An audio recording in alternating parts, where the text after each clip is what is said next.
Oke, halo semuanya. Assalamualaikum warahmatullahi wabarakatuh. Salam sejahtera untuk kita semua. Jumpa lagi bersama saya di program pembelajaran Fisika itu mudah. Oke, kali ini kita akan membahas tentang aplikasi konsep ke dalam perhitungan berupa penyelesaian soal-soal ya. Untuk selanjutnya perhatikan aplikasi konsep tersebut ya dalam pemecahan masalah atau soal. Oke, lanjut ke pembahasan. Latihan soal 1.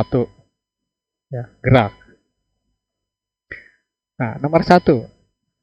Benda dikatakan bergerak jika option A, jarak benda tidak berubah terhadap benda lain. Nah, justru harus berubah kan? B, kedudukan benda terhadap benda lain berubah terhadap benda lain. Nah, kedudukan benda berubah terhadap benda lain. Nah, ya.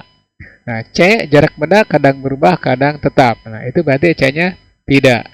Nah, kemudian D, kedudukan benda terhadap benda lain ya. Kedudukan benda tetap terhadap benda lain. Nah, berarti nanti kita bahas ya. Kita bahas. Option D itu salah. Justru harus berubah kan? Option D kok tidak berubah? Kadang-kadang berubah. Ini berarti rancu. Kemudian B, kedudukan benda berubah terhadap benda lain. Iya, harus itu. Ya. Kemudian A, jarak benda tidak berubah terhadap benda lain. Ini berarti diam ya, gitu ya. Nah, berarti option yang benar adalah nomor option B gitu ya, bukan nomor ya. Oke, itu soal nomor 1. Ayo berikutnya. Gerak matahari dari timur ke barat merupakan contoh gerak dari. Nah, option A itu rata-rata, option B sebenarnya, option C itu semu, option D adalah dipercepat. Perhatikan ya, ini langsung aja, tidak usah dibahas. Kenapa? Karena ini udah jelas di sini. Ya. Ini berarti semu kalau matahari. Jadi kelihatan diam tapi bergerak. Yang bergeraknya siapa? Bergeraknya emang bumi mengelilingi matahari, gitu ya. Nah, itu soal nomor 2. Sekarang soal nomor 3. Ya. Ali naik kereta api dari Jakarta ke Surabaya. Pernyataan berikut yang benar kecuali ya. Oke. Nah, sekarang lihat option D. Ali bergerak terhadap masinis. Justru masinis di depan, Ali misalkan di gerbong keberapa gitu ya. Itu berarti sama-sama diam. Ya. Itu option D berarti salah. Ya. Kemudian C, kereta api bergerak terhadap stasiun. Ya. Ya. Kemudian Ali bergerak terhadap stasiun. Ya. Kemudian Ali diam terhadap kursi tempat duduknya. Ya. Nah, ini berarti option yang benar adalah D, gitu ya. Oke, itu jawabannya. Nomor 4. Saat sebuah benda bergerak dengan kecepatan tetap, maka, nah perhatikan nih, ini sebenarnya hubungannya dengan hukum Newton. Nah, tetapi saya bahas aja karena di sini udah tampil duluan ya. Udah tampil duluan. Perhatikan nih. Ya. Sigma F atau jumlah gaya yang bekerja pada benda harus sama dengan 0 jika ya benda bergerak dengan kecepatan tetap. Jadi nanti resultan gaya yang bekerja pada benda itu 0. Benar ya. Nah, berikutnya resultan gaya yang bekerja pada benda tidak sama dengan 0. Nah, kalau saya itu begini, sigma F sama dengan 0. Ini tidak sama. Nah, berarti ini maunya begini, sigma F sama dengan M kali A ya. Jadi nanti kalau tidak sama dengan 0 berarti benda itu bergerak dengan percepatan A ya. Nah, oke. Nomor C atau option C. Percepatan benda tidak sama dengan 0. Justru di sini harus sama dengan 0. Kenapa? Karena di sini kecepatannya tetap ya. Nah, kecepatan tetap berarti percepatan 0 ya. Gitu. Kecepatan tetap berarti percepatan 0. Nah, berikutnya nih. Percepatan benda lebih dari 0. Nah, ini tidak ada yang 0 ya. Gitu ya. Oke. Nah, option C udah dibahas ya. Percepatan benda tidak sama dengan 0. Nah, harusnya itu sama dengan 0. Jadi option yang benar adalah option A. Ya. Gitu. Oke, lanjut. 5. Sebuah mobil bergerak dengan kelajuan 80 km per jam selama 120 menit. Maka jarak yang ditempuh mobil tersebut adalah titik-titik ya. Ingat, di sini mintanya dalam keadaan satuan kilometer, maka nanti yang lain, yang ini tidak dirubah, ini yang dirubah. Berarti nanti kecepatan itu 80 kilometer per jam ya. Sedangkan waktunya adalah 120 menit ya. Nah, berarti ini ganti dulu ke jam, berarti 2 jam. Nah, oke. Nah, sehingga S sama dengan V kali T. Nah, di sini P-nya adalah 80, kemudian T-nya adalah 2, berarti ini 160 kilometer. Itu ya? Oke, itu jawaban untuk soal nomor 5. Oke, gampang kan? Oke. Ikuti satuan di option ya. Kalau misalkan dia maunya meter, berarti tinggal 160 kalikan 1000 ya. Ya, berarti nanti 16 kali 10 pangkat 4 ya. Kalau dinyatakan dalam meter. Oke, lanjut ke soal berikutnya. Soal nomor 6 ya. Ini si Budi lari dengan kelajuan 6 meter per detik. Beberapa selang waktu dibutuhkan Budi berlari sejauh 1,5 km. Nah, pertanyaannya nih, berapa waktu yang diperlukannya? Nah, oke.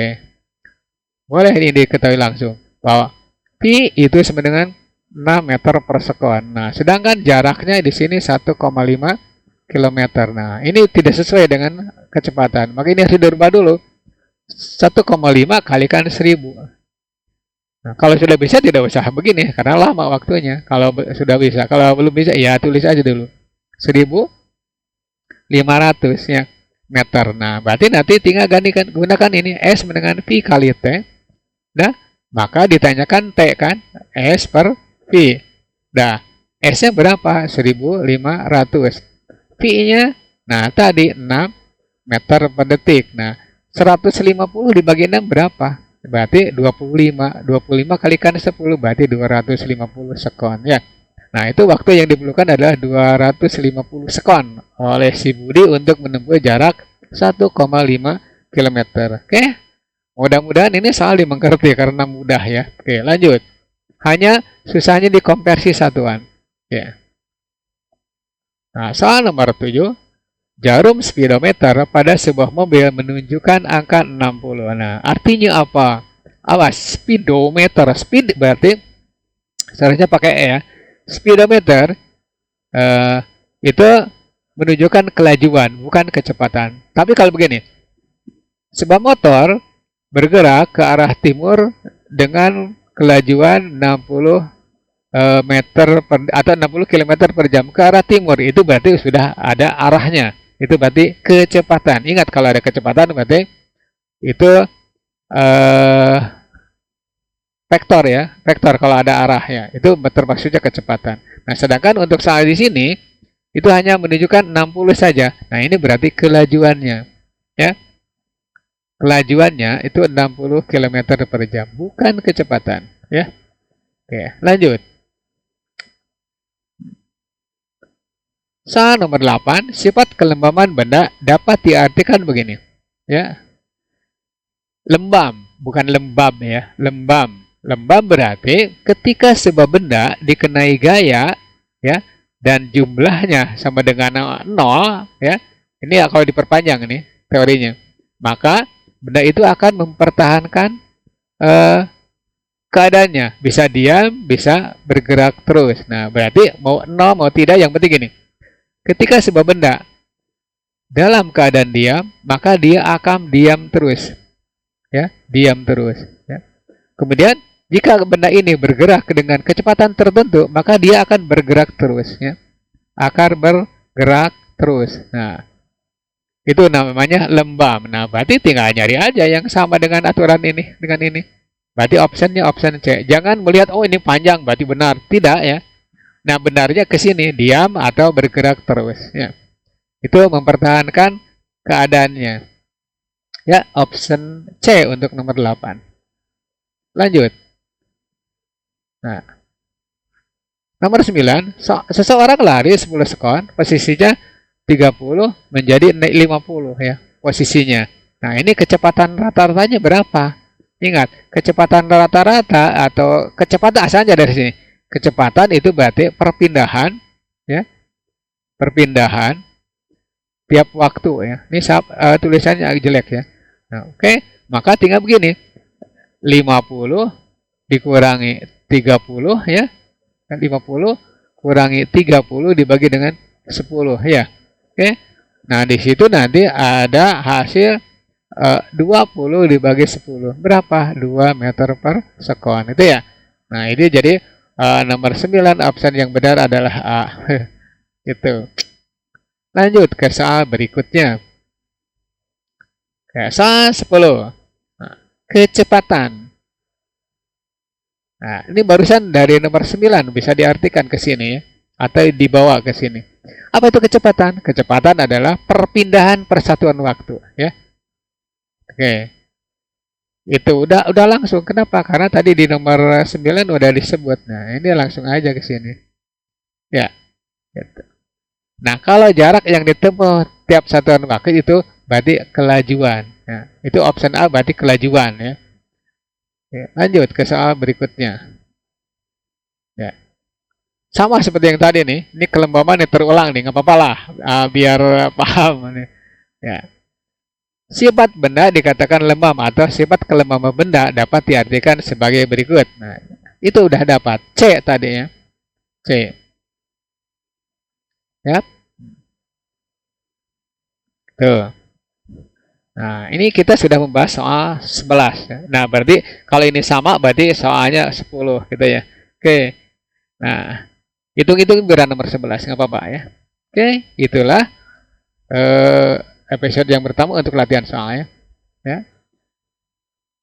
Next video latihan 2 soal gerak. Nah, seandainya video ini bermanfaat untuk kalian, maka jangan lupa tinggalkan pesan kalian berupa like, comment, subscribe supaya kalian bisa mengikuti pembelajaran berikutnya. Oke? Dan share ke teman kalian supaya mereka ikut juga mempelajarinya ya, terutama tentang aplikasi konsep gerak ke dalam perhitungan. Oke, billahi taufiq wal hidayah. Wassalamualaikum warahmatullahi wabarakatuh dan selamat beraktivitas.